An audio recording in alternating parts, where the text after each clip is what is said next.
স্বামীজির অবদান ভুলে গেছেন, রামকৃষ্ণের অবদান ভুলে গেছেন, নেতাজি সুভাষচন্দ্র বোসের আজাদি বাহিনী, আইএনএ, শহীদ দ্বীপ, স্বরাজ দ্বীপ, joint slogan, planning commission, Indian national army এত তাড়াতাড়ি কি করে ভুলে গেলেন? কি করে ভুলে গেলেন বন্ধু? রাজা রামমোহন রায়ের কথা, ঈশ্বরচন্দ্র বিদ্যাসাগরের কথা কি করে ভুলে গেলেন? মাতঙ্গিনী হাজরার কথা কি করে ভুলে গেলেন? দেশবন্ধুর কথা কি করে ভুলে গেলেন? নবজাগরণের কথা। 21শে জুলাইয়ের মঞ্চ থেকে যে বার্তা মমতা বন্দ্যোপাধ্যায় দিয়েছিলেন, 28শে জুলাই সেই ঘোষণাকেই রূপ দেন বাস্তবে। ভাষা আন্দোলনের ডাক দিয়ে মুখ্যমন্ত্রী মমতা বন্দ্যোপাধ্যায় বেছে নিয়েছিলেন কবিগুরুর শান্তিনিকেতনের মাটি। বোলপুর শহরের বুক চিরে বাংলা ভাষার সম্মান রক্ষার শপথ নিয়ে কবিগুরুর ছবি হাতে মিছিলে হাঁটেন তৃণমূল নেত্রী। বাংলা ভাষার অপমান যারা করছেন তাদের রাজনৈতিক বিসর্জনের হুঁশিয়ারিও দেন তিনি। কবিগুরুর কর্মভূমি শান্তিনিকেতনের পর এবার জঙ্গলমহলের প্রাণকেন্দ্র ঝাড়গ্রামে বাংলা ভাষার উপর বিজেপির ঘৃণ্য আক্রমণের প্রতিবাদে মিছিল করবেন মুখ্যমন্ত্রী মমতা বন্দ্যোপাধ্যায়। 6ই আগস্ট ঝাড়গ্রাম শহরের রাজবাড়ির মোড় থেকে সার্কাস ময়দান পর্যন্ত বিশিষ্টদের সঙ্গে নিয়ে ভাষা আন্দোলন।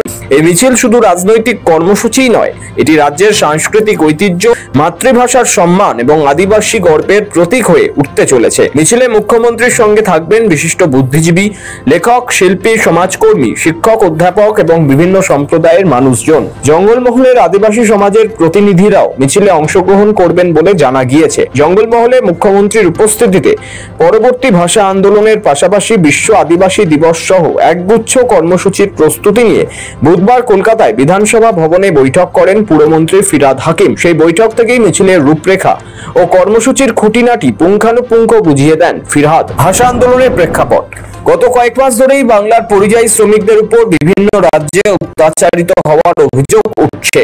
বাংলা ভাষায় কথা বলায় তাদের বাংলাদেশ হচ্ছে বলেই অভিযোগ। কখনো মারধর, কখনো তাদের উপর হামলা, লুটপাট, উপার্জন কেড়ে নেওয়া, কখনো আবার পরিচয়পত্র ছিনিয়ে নেওয়ার মতো অভিযোগ শোনা গিয়েছে। তারই প্রতিবাদে পথে নেমে আন্দোলনে সামিল মুখ্যমন্ত্রী মমতা বন্দ্যোপাধ্যায়।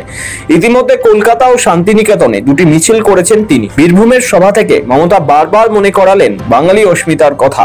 সেই প্রতিবাদ মিছিলের পর সভা থেকে ইংলিশ মিডিয়ামের উদ্দেশ্য বার্তা দিয়ে মুখ্যমন্ত্রী বলেছিলেন, যারা ইংলিশ মিডিয়ামেও পড়েন তারা নিজের অস্তিত্বটাকে মনে রাখবেন, নিজের ঠিকানাটা মনে রাখবেন। সব ভুলে যেতে পারেন কিন্তু নিজের অস্মিতাকে ভুলবেন না।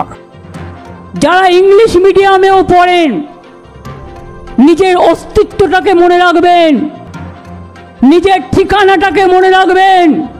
সব ভুলে যেতে পারেন, নিজের অস্মিতাকে ভুলবেন না, নিজের ঠিকানাকে ভুলবেন না, নিজের কুটির ঘরটাকে ভুলবেন না, নিজের বাবা মাকে ভুলবেন না, নিজের টিচারদের ভুলবেন না, নিজেদের জন্মভূমিকে ভুলবেন না।